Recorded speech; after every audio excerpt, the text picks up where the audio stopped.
this all up. See if I, nope, didn't mar it at all. That's what I was a little worried about. So very, very pleased with that. This will be the next thing that we lock on when we're ready. There we go, folks. Got the action locked on to the barrel. Slide this in. Bingo. So the next thing we're going to demonstrate is to double check our head space. By doing that, we have our headspace gauges. We have a go gauge and a no-go gauge, sorry. So we put it in, slide it right in there like a bullet, and you should be able to bring this forward and see how it clicks all the way down. So our go gauge is good. Pop it out. Make sure these don't hit the ground and get dented, because then they're no good. This one's the no-go gauge, so we shouldn't be able to get this handle all the way down. So you see it gets right there. It will not go all the way down. You see this slot? It'll lock this, but it won't go down. So that means our no-go gauge does not go. That's what we want.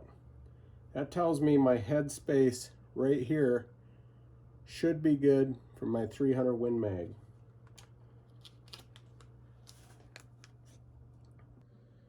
Next up, we have a Trigger Tech Diamond Trigger.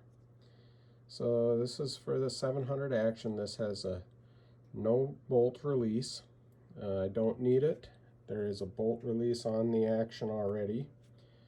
But what I want to show you guys is that the adjustable screw is right here. And this will click. So it makes a nice little audible click when you adjust the setting.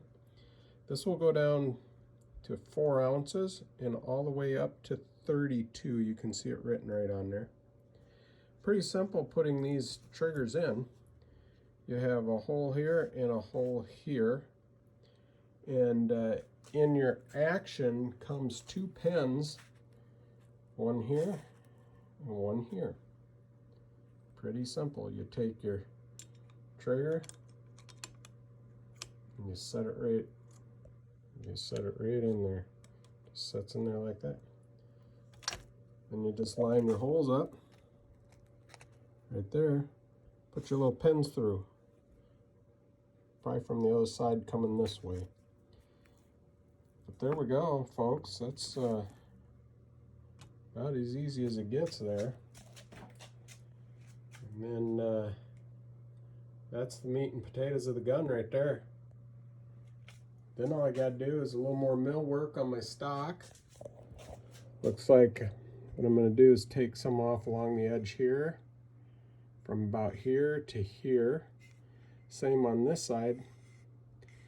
I might cut this out a little bit more for the recoil lug, so that when I glass bed this, I'll have a little thicker glass bedding.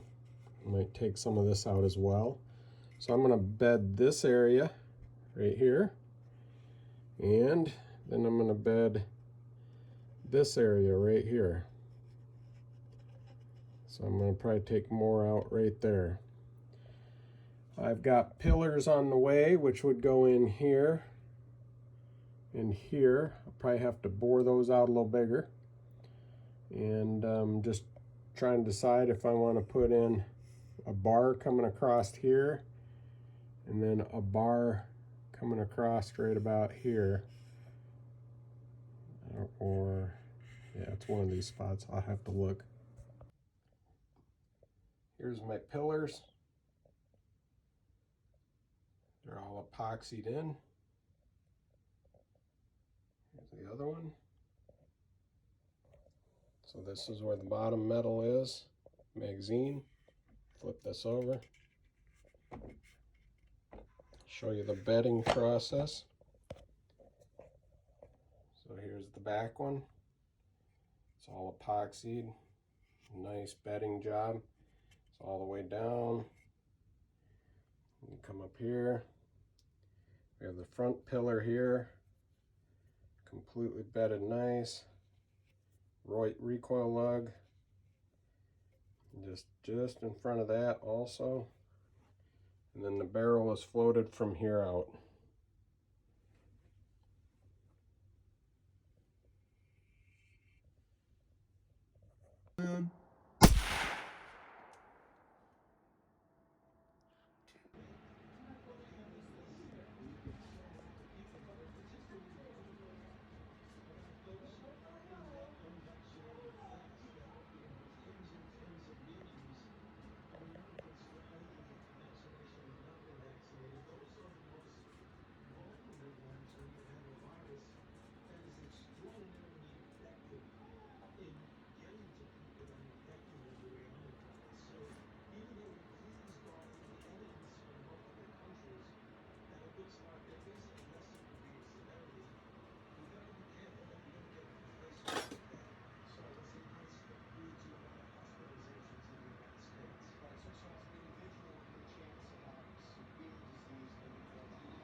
So we're mounting a scope right now. What I like to do, I like to lap my scope rings, which is right here. So I put this device in here, and it's from Wheeler, and you can see the sanding clay that you put on there. You slowly tighten these screws down as we go. I don't like to lap a super ton. I don't like to lap a lot, is what I'm trying to say. One. As you can see, I'm using soap and water in my little spray. I'm at 18 coats right now. I'm using 5,000 grit 3M sanding paper, just like what you'd use for auto detailing.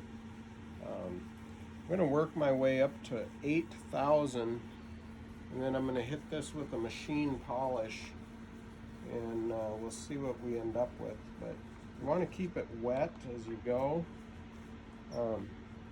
You'll get a white film on it, which is just some of the finish. But you want to keep it wet, and you don't want to go so hard that you make it hot and sticky. So I'm just going real light here, working in a circular motion. And the soap acts like a little lubricant with the water so that you don't heat it up. So basically I'm getting this down to the smallest scratches possible, which will be the 8,000 grit. And then the polish that I'm using, it's a machine, ultra fine 3M machine polish, and that will take out the last of the scratches of the 8,000 grit, and should leave us with a real nice sheen. It's very, very smooth right now, and getting very close to a finished product here, so I'm really pretty pleased with how this is coming along. 18 coats, some guys go 20, some guys go 30, some guys say until you're done and then add one. So we'll see. But I think I'm nearing the finish line here. So anyhow, you can kind of see how I'm doing it. Nice and gentle, little circular motions, and we will see you on the finished product.